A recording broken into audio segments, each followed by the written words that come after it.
ஆரக்கிளோட business topic இது உனக்கு இது ஓகே இருந்தா அது உனக்கு ஈஸியா புரியும். ஸ்கிரீனை ஷேர் பண்றேன். தெரியுதா எக்ஸல்? ஓகே. ஆ தெரியுது சார். தெரியுது இல்ல எக்ஸல்? தெரியுது. ஓகே. ஸோ இப்போ நம்ம பிசினஸ் சினாரியா பார்க்குறோம். ஸோ ஆரக்கிள் எதுக்காக நம்ம ஒரு இவ்வளோ இஆர்பி? ஓகே. ஸோ இந்த காஸ்ட்லி இஆர்பி எதுக்காக நமக்கு வேணும்? ஓகே. பெரிய பெரிய குரூப்ஸ் இருக்கு இல்லையா? டாடா குரூப், HCL குரூப், அவங்கெல்லாம் இம்ப்ளிமெண்ட் பண்ணுவாங்க இஆர்பி. இப்போ டாடா குரூப்ஸ் இருக்கு. ஓகே. அந்த டாடா குரூப்ஸ்க்கு ஒவ்வொரு இண்டிவிஜுவலும் என்ன பண்றாங்க, எங்க அசெட் வாங்குறாங்க, வேர்ல்டு ஃபுல்லா டிசிஎஸ் இருக்கு. இப்போ யூஎஸ்ல ஒரு அசெட் நான் 10 லேப்டாப் வாங்குறேன், இந்த எம்ப்ளாய்க்கு அசைன் பண்ணியிருக்கேன், இதாக இருக்குன்னா இங்க இருந்து எப்படி ட்ராக் பண்ணுவாங்க, எப்படி அதை கண்ட்ரோல் பண்றது, அது எல்லாமே எண்ட் டு எண்ட் நமக்கு வந்துடும். கரன்சி வேற, அது வேற, இது வேற இல்லையா? ஸோ இதை தான் பிஸ்னஸ் குரூப்னு சொல்லுவாங்க. R12 சொல்றேன், ஆரம்பிப்போம். முதல்ல பிஸ்னஸ் குரூப்னு கிரியேட் பண்ணுவோம் ஆரக்கிள் ஹியூமன் கேபிட்டல்ல. சரியா? அடுத்து வந்து டாட்டாலே நிறைய பிஸ்னஸ் இருக்குல்ல. என்னென்ன பிஸ்னஸ் இருக்கும்? இப்போ டிசிஎஸ் இருக்கு, சாஃப்ட்வேர், ஹார்ட்வேர் வச்சிருப்பாங்க. டாடா ஸ்டீல், மேனுஃபேக்சரிங், இந்த மாதிரி ஏகப்பட்ட பிஸ்னஸ் இருக்கு அவங்கக்கிட்ட. ஸோ எல்லாமே இங்கே லிஸ்ட் டவுன் பண்ண போறோம் நம்ம. சரியா? இப்போ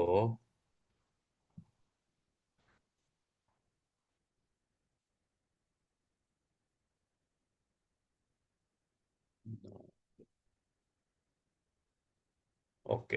இப்போ நிறைய வெரைட்டியா இருக்கு. ஸோ இப்போ வரைக்கும் என்ன இருக்கு?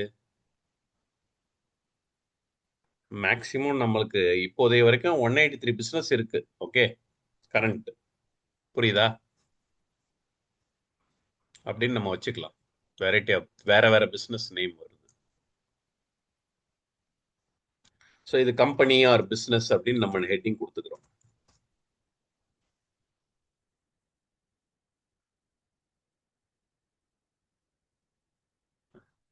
ஓகே. ஸோ பிஸ்னஸ்ன்னு வரும்போது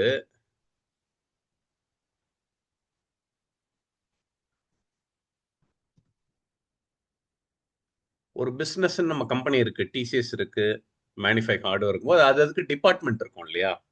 டிபார்ட்மெண்ட், கண்டிப்பா டிபார்ட்மெண்ட் இருக்கும். ஸோ ஒவ்வொன்றும் தனியா பண்ணணும்ல. ஸோ எங்கேயுமே ஒரு ஹெச்ஆர் இருக்கும், மார்க்கெட்டிங் இருக்கும், ஃபினான்ஸ். ஓகே. இந்த மாதிரி ஏகப்பட்ட டிபார்ட்மெண்ட் இருக்கும். ஸோ ஒவ்வொன்றுக்கும் தனித்தனியா இருக்கும். ஸோ நம்ம ஒவ்வொன்றுக்கும் தனியா பண்ண தேவையில்ல. இப்போ டிசிஎஸ் ஹெச்ஆர் அப்படி வந்துடும், ஹார்ட்வேருக்கு ஹெச்ஆர், இப்படி ஒவ்வொரு டீமா இங்க கீழே வந்துடும் நிறையா. ஓகே. ஸோ இதையும் நம்ம வந்து எல்லா டிபார்ட்மெண்ட்டும் இது பண்ணுவோம். இப்போ ஹெச்ஆர், டிசிஎஸ், ஹெச்ஆர், ஹார்ட்வேர், அந்த மாதிரி தனித்தனியா இருக்கும் இல்லையா? இவ்வளோ டிபார்ட்மெண்ட் இருக்குன்னு வச்சுப்போம்.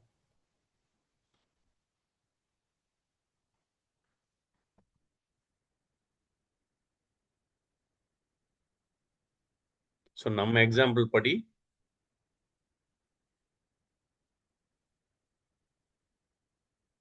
60 டிபார்ட்மெண்ட் இருக்கு,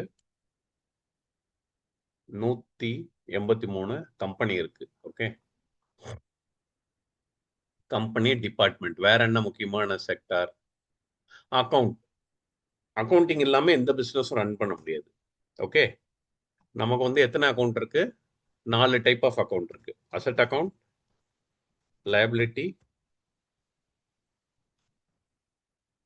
எக்ஸ்பென்ஸ், ரெவென்யூ ஆர் இன்கம். இது போக ரீடைன்ட் ஏர்னிங். ரீடைன்ட் ஏர்னிங்னா என்ன?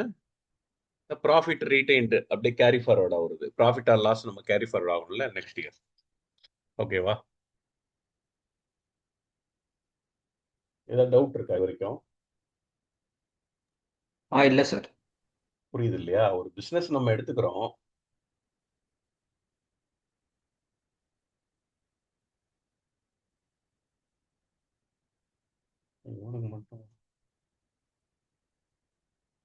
ஓகே. அடுத்த அக்கவுண்ட்ல இந்த 5 டைப் வருது. வெறும் 5 டைப்னா 5 நம்பர் போதும்ல, அப்படி இல்ல. ஓகே.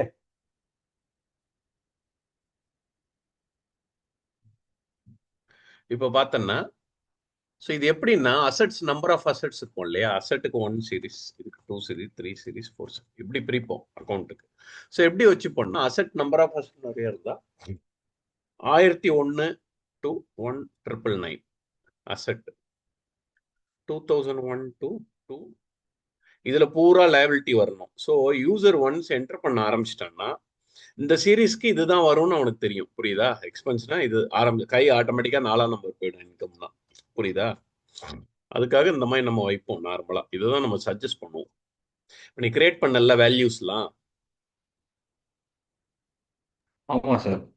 அது பிசினஸோட இப்படிதான் சொல்லணும். இந்த மாதிரி வைங்கன்னு சஜஷன் கொடுத்தா அவன் ஏதாவது இல்லை எனக்கு இந்த சாம்பிள்ல கொடுங்க. ஸோ ஒரு புது அசெட் வரும்போது இந்த சீரீஸ்குள்ள பண்ணுவோம். இப்படி அவங்ககிட்ட ஏற்கனவே எவ்வளவு இருக்குன்னு பார்த்துப்போம். இப்போ டிபார்ட்மெண்ட் பார்த்தோம்னா நமக்கு 60 டிபார்ட்மெண்ட் இருக்கு. இன்னும் ஃபியூச்சர்லயும் கிரியேட் பண்ணுவாங்க. அதனால நம்ம மேக்சிமம் 99 2 டிஜிட் கொடுக்கலாம், இல்ல 999 கொடுக்கலாம். புரியுதா?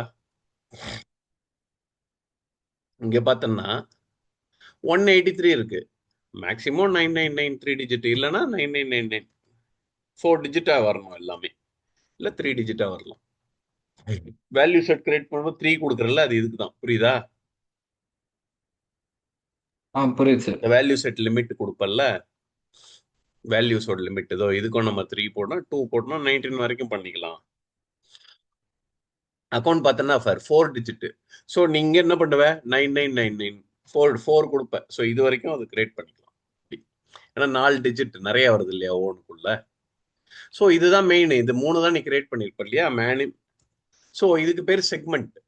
இந்த இது பேரு செக்மெண்ட். செக்மெண்ட்னா என்ன? இந்த ஒவ்வொரு செக்மெண்டா பிசினஸ் பிரிக்கிறது. ஸோ என்ன சொல்றாங்கன்னா மினிமம் 2 செக்மெண்ட் இருக்கணும், மேக்சிமம் 30 வரைக்கும் போகலாம். நம்ம 3 வச்சிருக்கோம், 30 வரைக்கும் போகலாம். ஓகே. மினிமம் 2 செக்மெண்ட் அந்த மேண்டேட்டரி எதுனா மெயின் கம்பெனி. அந்த மெயின் ரெண்டு இப்போ ஃபார் எக்ஸாம்பிள் வந்து மினிமம் டூனா இதான் ஒன்னு பிசினஸ், நெக்ஸ்ட் அக்கௌண்ட். அக்கௌண்ட். இது ரெண்டு தானே அக்கௌண்ட் இருக்கணும். Business okay. இல்லாம பண்ண முடியாது. Minimum 2 mandatory. மேக்சிமம் 30 வரைக்கும் போகலாம். ஓகே ஆனா ரியல் சினாரியோல சார், பார்த்தோன்னா 30 வந்து மேக்சிமம் ஒரு 9 10 இருக்கும். அதுக்கு மேல போனா காம்ப்ளிகேட். அதனால எவ்வளவு மினிமம் பண்ணணுமோ நீ பண்ணிக்கணும். ஓகே. சார் சின்ன டவுட். இப்போ கம்பெனி, டிபார்ட்மெண்ட், அக்கௌண்ட், ப்ராடக்ட் வேற என்ன மாதிரி சார் போகும்? ஃபார் எக்ஸாம்பிளா ஒரு ஃபார் 5 எக்ஸாம்பிள் 10. மேனுஃபேக்சரிங்கா ப்ராடக்ட், அந்த ப்ராடக்ட்டுக்கு ஓகே. ஒரு சப் ப்ராடக்ட் தேவைப்படும். அது தனியா இது பண்ண முடியாது. ப்ராடக்ட் சப் ஓ. ப்ராடக்ட் இன்டர் கம்பெனி இருக்கும். ஏன்னா வேர்ல்டு பூரா கம்பெனி இருக்குல்ல, அவங்களுக்கு ஒரு செக்மெண்ட் இருக்கும். ஓகே. பிரான்ச் கூட ஓகே. இருக்கலாம். என்னென்ன அவங்களுக்கு பிசினஸோ அது எல்லாமே நீ வச்சுக்கலாம். Inter company, branch, line of business இன்னொன்று இருக்கும் உள்ள. இந்த மாதிரி நிறைய இருக்கு. அவங்க பிசினஸ்க்கு ஏற்ற மாதிரி நிறைய இருக்கும். அது நம்ம ரியல் வேற சினாரியோ பார்க்கும்போது பார்க்கலாம். இந்த ப்ராஜெக்ட்ஸ் எல்லாம் சாம்பிள் வச்சிருப்போம் நம்ம. அது நம்ம எல்லாம் முடிச்சிட்டோம்னா அதை நீ பார்க்கலாம். ஓகே. இந்த மாதிரி போயிட்டு இருக்கும். பிளஸ் எப்பவுமே டம்மி செக்மெண்ட் 1 2 வச்சிருப்போம். ஏன்னா ஒன்ஸ் இம்ப்ளிமெண்ட் பண்ணிட்டா நம்ம மாற்ற முடியாது செக்மெண்ட்லாம். ஸோ ரீநேம் பண்ணிக்கலாம். ஸோ அப்புறமா ஏதாவது பிஸ்னஸ்க்கு தேவைப்படுதுன்னா இதை நான் ரீநேம் பண்ணிப்பேன். டம்மி 1 டம்மி 2 ஆல்வேஸ் 0வா இருக்கும் இது. புரியுதா? ஓகேவா? ஹலோ. ஓகே. அதான். ஓகே. ஸோ என்ன ஆகும்னா ரீநேம் பண்ணிப்போம். இந்த ஸ்ட்ரக்சரை மாற்ற முடியாது. ஸ்டார்ட் ஆஃப் அக்கௌண்ட் ஸ்ட்ரக்சர் இதுக்கு பேரு. செக்மெண்ட் இது, இதெல்லாம் வேல்யூஸ். எதெல்லாம் வேல்யூஸ்? இதெல்லாம் வேல்யூஸ். இந்த நம்பர்லாம் வேல்யூஸ். இதை கிரியேட் பண்றோம்ல இந்த டபுள் நம்பர், இது பேரு வேல்யூ செட். ஸோ இந்த வேல்யூ செட் கிரியேட் பண்ணி வேல்யூஸை உள்ள போடுறோம். இதெல்லாம் புரியுதா? ஸோ இங்க 3 டாபிக் படிக்கிறோம். Segment, values, value set. So chart of account இதுக்கு பேர் வருது இல்லையா? சார்ட் ஆஃப் அக்கௌண்ட் இதுதான், இதை கிரியேட் பண்றது. COA. ஸோ 4Cன்னு சொல்லுவாங்கல்ல. ஃபர்ஸ்ட் நம்ம calendar, chart of account, currency, SLA. SLA are accounting convention. Accounting கன்வென்ஷன்ல இருந்து அந்த C எடுத்துக்குது. 4C. அக்கௌண்டிங் கன்வென்ஷன் என்ன? அக்ரூவல் மெத்தடா, இந்த மெத்தடா, அதான்.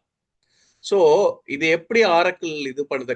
சார்ட் ஆஃப் அக்கௌண்ட் தான் இதை பார்த்தோம். மற்றெல்லாம் ஈஸி தான் இல்லையா? ஒரு நார்மல் ஜேர்னல் என்ட்ரி நம்ம +1ல படிச்சிருப்போம்ல.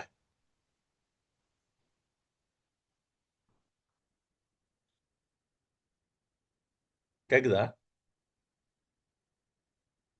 ஹலோ. லிசன் பண்றேங்க சார். இல்ல இல்ல லிசன் பண்றேங்க. ஒரு சேல்ஸ் ஜேர்னல் என்ன வரும்னு சொல்லு. நார்மலா நம்ம ஃபர்ஸ்ட் +1ல ஒரு சேல்ஸ் ஜேர்னல் எப்படி எழுதுவோம்? கேஷ் டு சேல்ஸா? கேஷ் டு சேல்ஸ்ன்னு சொல்லிட்டேன். ஓகே. ஃபர்ஸ்ட் +1ல எப்படி எல்லாம் என்னென்ன எழுதுவோம், எப்படி சொல்லி தருவாங்க நமக்கு? இது கேஷ் அக்கௌண்ட் டெபிட் டு ம் சேல்ஸ் போட்டு ம். பக்கத்துல டெபிட் கிரெடிட்ல நான் அமௌண்ட் மென்ஷன் பண்ணுவோம். டெபிட் கிரெடிட் அமௌண்ட் மென்ஷன் பண்ணுவோம். சரியா? ஆமா சார். ஸோ அமௌண்ட் 10,000 வச்சுப்போம். அப்புறம் இவ்வளவுதானா? அப்புறம் வந்து இது கீழே வந்து அந்த என்ன சேல்ஸ் ஆயிருக்குன்னு கொஞ்சம் டிஸ்கிரைப் பண்ணி கரெக்ட். எழுதுவோம் சார் நம்ம. ஏன்னா முன்னாடி நம்ம சிம்பிளா இந்தியாக்குன்னு பண்ணிருப்போம். இப்போ வேர்ல்டு பூரா இருக்கு. Being sold in USA. கரெக்டா?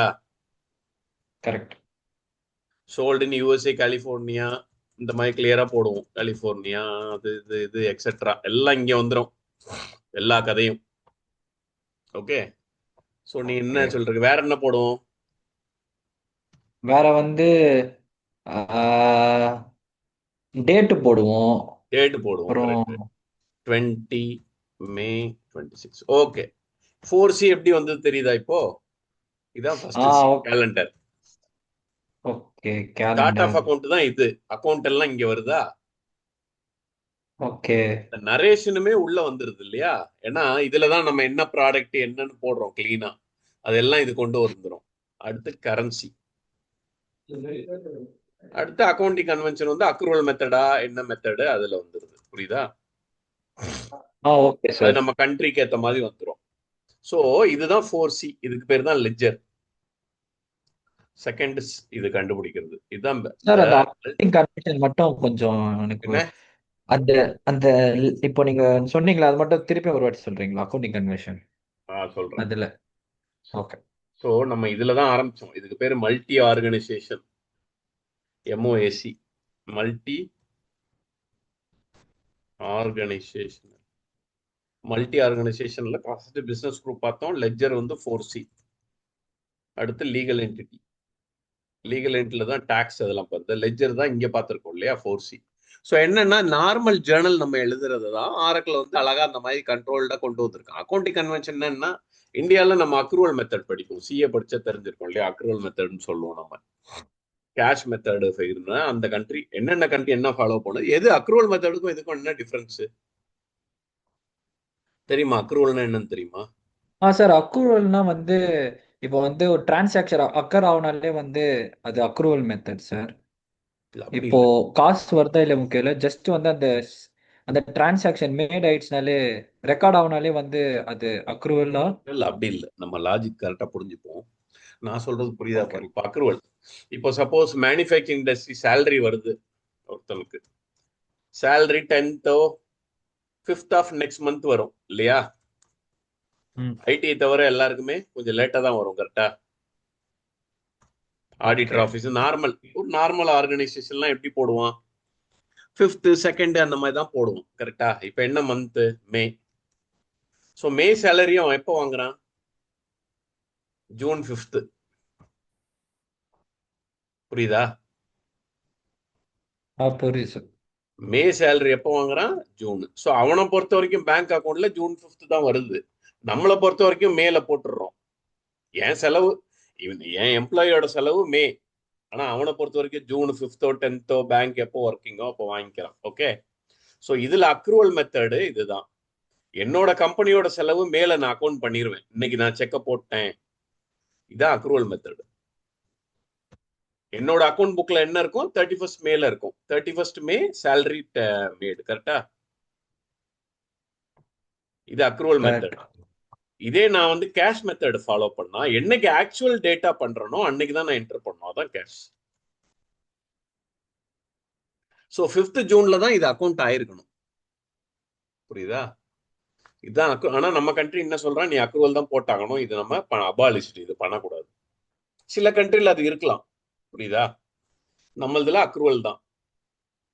இப்போ நான் ஒரு பில்லு ஜென்ரேட் பண்ணிட்டேன்னு வச்சுக்கோ, கஸ்டமருக்கு 1 lakh இந்த மந்த் 31st ஜென்ரேட் பண்றேன்னா பணம் இப்போ வந்திருக்காது. பணம் எப்போ வரும்? 2 months பட் கழிச்சு தான் வரும். ஃபியூச்சர்ல வரும். ஆனா நான் இன்னைக்கே ரெவன்யூல ஏத்திருவேன். அதுதான் கரெக்ட் சார். மேலேயே பண்ணிட்டோம். இதான் அக்ரூவல். இப்போ இப்போல்லாம் ஓகே. இதே மார்ச் 31ன்னா என்ன ஆகும்? இதுக்கு நான் டாக்ஸ் எல்லாம் கட்டுவேன். ஆனா அதே பில்லு ரிவர்ஸ் வேண்டான்ட்டான்னா அடுத்த வருஷம் அது அஃபெக்ட் ஆகும். இந்த மாதிரி நிறைய இருக்கு இல்லையா? காம்ப்ளிகேஷன் இருக்கும் எல்லா அக்கௌண்டிங்லயும். நம்ம எதனால எவ்வளவு டிஃபரன்ஸ்னு பாக்குறோம், எல்லாமே வரும். ஸோ இதான் அக்ரூவல். அக்ரூவல்ன்றது என்னன்னா, அக்ரூ இந்த மந்த்துக்கு என்னோட செலவு அக்ரூ எல்லாமே நான் எழுதிருவேன். இப்போ மே மாசமும் ஜூனும் சேர்ந்துதான் எலக்ட்ரிக்கல் பில் வருது 10,000ன்னா, இப்போ மே ஓகே. இந்த மார்ச் 31st என்னோட பில் ஏப்ரல் 30 வந்து 1 lakh வருது கம்பெனிக்கு எலக்ட்ரிக்கல் பில் அப்படின்னா, நான் இங்க 50,000 அக்ரூவல் போட்டுக்கலாம். என்னோட மார்ச் மந்த்துக்கு 50,000 செலவு இருக்கு. புரியுதா? அதான் அக்ரூவல். அக்ரூவல்னா என்ன? இந்த மாசத்துக்கு என்ன வருதோ அதை போட்டுரும். அதான் அந்த மெத்தட். அது வந்து நீ வரி பண்ணிக்க தேவையில்ல. நம்ம என்னன்னா, அந்தந்த கண்ட்ரிக்கு என்ன வருதோ அதுக்கேற்ற மாதிரி சைனா அக்ரூவல் மெத்தட் இருக்கும் ஸ்டாண்டர்டா. அதை எடுத்து அட்டாச் பண்ணிட்டா சிஸ்டம் அதை பார்த்துக்கும். புரியுதா? So business group and Tata group ledger 4C நம்ம பார்த்தோம் டீடைல்டா. இதுல தான் மெயின். லீகல் என்ன இந்தியாவில் நீ கிரியேட் பண்ணா ஜிஎஸ்டி கிரியேட் பண்ணணும், எல்லாமே பண்ணி தானே பண்ணணும். கம்பெனிஸ் பண்ணணும், கம்பெனிஸ் ஆக்ட், ஐடி ஆக்ட் எல்லாத்துலயும் பண்ணி கம்பெனி பண்ணுவேன்.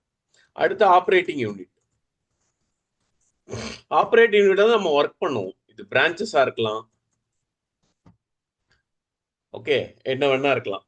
சென்னை பிரான்ச் அந்த பிரான்ச் இந்த பிரான்ச்சா நீ பிரிச்சு வச்சுக்கலாம். இது கீழே ஆப்ரேட்டிங் வரும், ஆப்ரேட்டிங் யூனிட். அதுக்கு கீழே வந்து இன்வென்ட்ரி ஆர்க். இன்வென்ட்ரி ஆர்கனைசேஷன் எங்க பண்ணுவோம்? சப்ளை செயின் மேனேஜ்மெண்ட்ல பண்ணுவோம். அதுக்கப்புறம் ஸ்டாக் லொகேட்டர். இது பண்ணாதான் ஒரு இம்ப்ளிமெண்டேஷன் R12ல பண்ணுவோம். நம்ம இப்படிதான் ஃப்ளோ வரும். ஸ்டாக் லொகேட்டர்ஸ். ஸோ ஒரு பிஸ்னஸ் இருக்கு டாடா குரூப், அது நாளா பிரிக்கிறோம். எல்லா கண்ட்ரிலையும் வருது. அந்தந்த கண்ட்ரி ரிஜிஸ்டர் பண்றோம். எந்த பிரான்ச்னு வருதா, எந்த இன்வென்ட்ரி ஆருக்கு, எந்த இன்வென்ட்ரி ஆருக்கு, எந்த குடோன்ல ஸ்டாக். ஸோ இது வரைக்கும் ட்ராக் பண்றான் இல்லையா? கரெக்டா? ஒரு ஒரு ஸ்டாக்கும் ட்ராக் ஆகுது. அதான் ஒவ்வொன்றும் நம்ம இது பண்றோம். ஸோ இந்த ஃப்ளோ இதா இருக்கா? ஸோ ஃபினான்ஸ்ல என்னென்ன மாடியூல் இருக்கு? General ledger, AR AP CM AR, AP cash management, assets. ஃபிக்ஸடஸ். சரி. ஃபிக்ஸட் அசெட் நம்ம சொல்றோம். அசெட் ஏன்னா ஃபிக்ஸட் அசெட் மட்டும் இல்லை, அதுல வந்து 1 ஓகே. இயருக்கு லெஸ் ஆன எக்ஸ்பென்ஸ்ட் அசெட்டும் இருக்கும். அசெட்னு சொல்லுவாங்க. அது நம்மளோட இதுதான். ஓகே. ஸோ எப்படி ஃப்ளோ வருதுன்னா, ஏபியில் நம்ம என்ன ஓகே ஓகே. இது நம்மளது மெயின் வந்து ஜெனரல் லெட்ஜர் தான். எந்த மாடியூல் அதர் தேன் ஃபினான்ஸ் எடுத்தாலும் இங்க வந்து தான் போகும். ஓகேவா? ஸோ ஏபியில் என்ன பண்ணுவோம்? இன்வாய்ஸ் கிரியேட் பண்ணுவோம், பேமெண்ட் பண்ணுவோம். கரெக்டா? இந்த என்ட்ரி எல்லாம் ஜிஎலுக்குள்ள போகும். ஏஆர்ல என்ன பண்ணுவோம்? அதுலயும் இன்வாய்ஸ் பண்ணுவோம். நம்ம டிரான்சாக்ஷன் சொல்லுவோம். Transaction, receipt of money. இந்த என்ட்ரியும் ஜிஎலுக்குள்ள போகும். ஏன்னா அங்கதான் ட்ரையல் பேலன்ஸ், பிஎன் லாஸ் எல்லாம் இருக்கு. இங்க நம்ம என்ன பண்ணுவோம்? பேங்க்ல ரெக்கன்சைல் பண்ணுவோம். இதே செக் அப்படின்னா இங்க வந்து தான் போகணும் இல்லையா? இங்க வந்துடும், ரெக்கன்சைல் பண்ணுவோம். அசெட்ல அசெட் கிரியேட் ஆகுறது, கிரியேட், ஆட், புது அசெட் கிரியேட் பண்றது, எக்ஸிஸ்டிங் அசெட் ஆட் பண்றது, சேல் பண்றது, டிப்ரிஷியேட் பண்றது, எல்லாமே இங்க. ஸோ இது எல்லாம் இருக்கு. ஓகே, இது எல்லாமே ஜிஎலுக்கு போகுது என்ட்ரி. ஓகே. இப்போ சப்ளை செயின் மாடியூல்னு மாடியூல் இருக்கு இல்லையா? பிஓ இருக்கு இல்லையா? பர்ச்சேசிங் மாடியூல்ல பிஓ கிரியேட் பண்ணா, ஒரு பிஓ கிரியேட் பண்ண உடனே இங்க ஏபிக்குள்ள இன்டர்ஃபேஸ் ஆகும், இல்ல மேனுவலா ஏபிக்குள்ள வரும். சரியா? கரெக்ட் தானே? ஏபி கரெக்ட் வரும். சார். இந்த ஃப்ளோ இதான், இதுக்கு பேர் தான் P2P flow, procure to pay ஃப்ளோன்னு சொல்லுவாங்க. இதான் மெயினானது. ஸோ இப்போ நம்ம வந்து அந்த இப்போ பிஓ ரைஸ் பண்ணாலே வந்து அந்த ரெக்கார்ட் ஆயிடும்ல சார்? பிஓ நம்ம ரைஸ் ஆமா ஆமா, பண்ணாலே. எது பண்ணாலும் ரெக்கார்ட் ஆகிடும். ஓகே.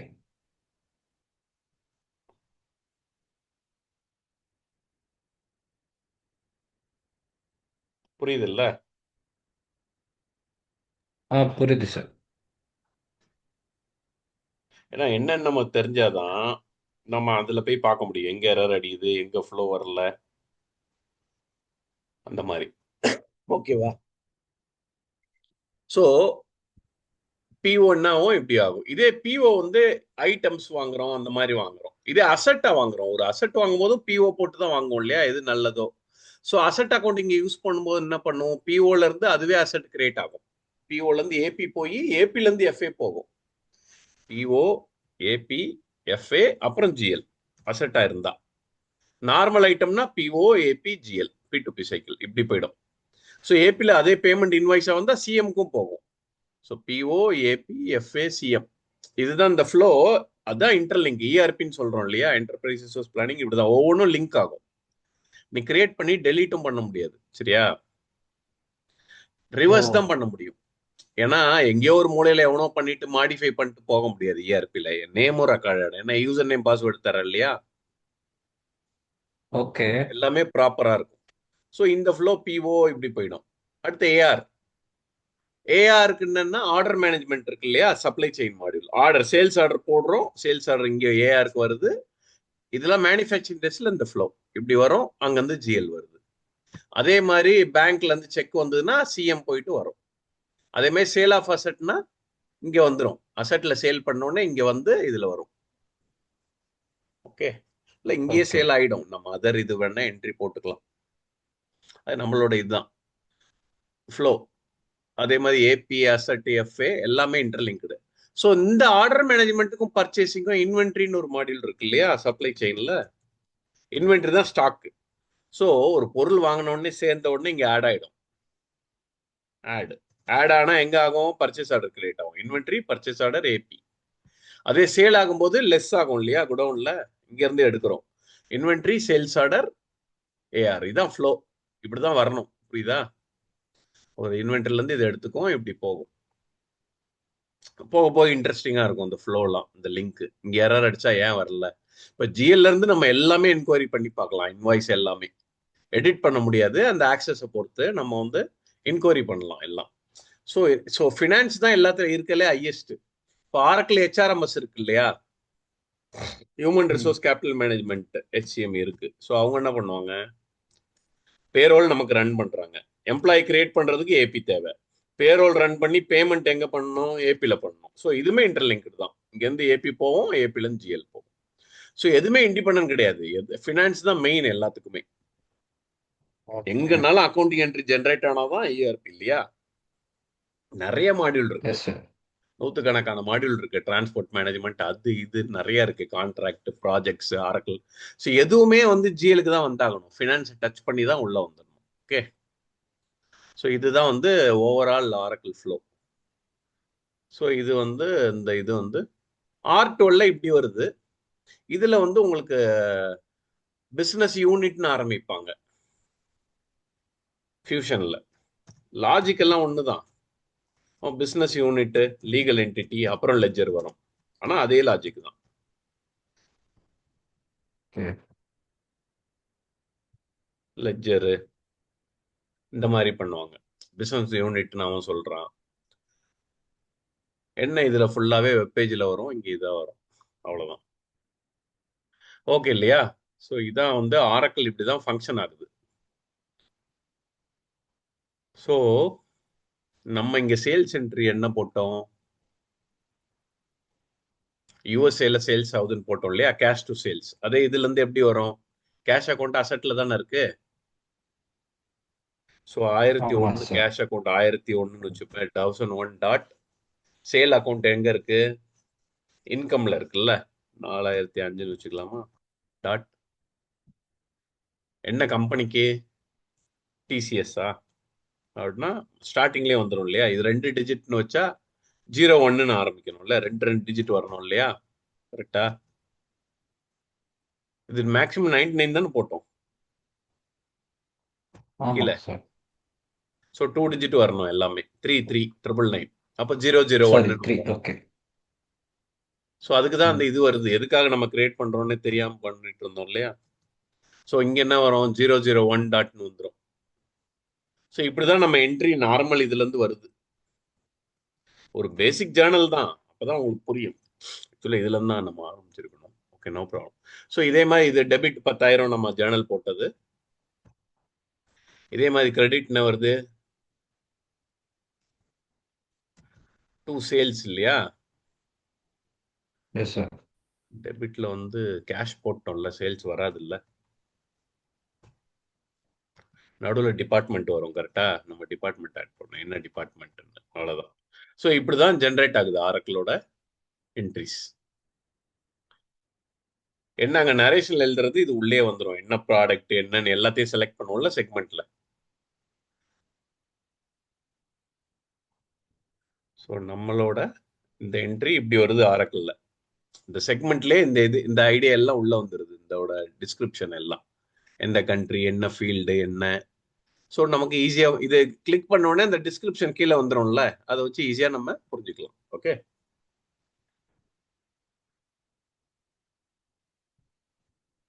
சரி, ஓகே. வேற ஏதாவது டவுட் இருக்கா? இல்ல சார். இப்போ ஏஆர்ஏபிசிஎம் தான் நீங்க நடத்தணும் கரெக்டா அவரு? சார் அப்புறம் எனக்கு இது சொல்லி தருவாங்களா? இப்போ நீங்க சொன்னீங்க பாத்தீங்களா, இப்போ ஜிஎல்ல வந்து அஃபெக்ட் ஆகுது நீ என்ன பண்ணாலுமே.